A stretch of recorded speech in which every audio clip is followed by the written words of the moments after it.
जय हनुमान ज्ञान गुण सागर, जय कपीस तिहु लोक उजागर।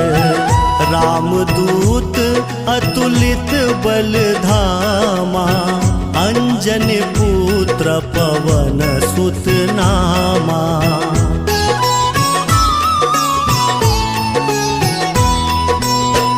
महावीर विक्रम बजरंगी, कुमति निवार सुमति के संगी।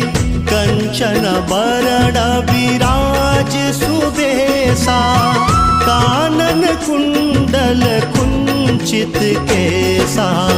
हाथ वज्र और ध्वजा विराजे,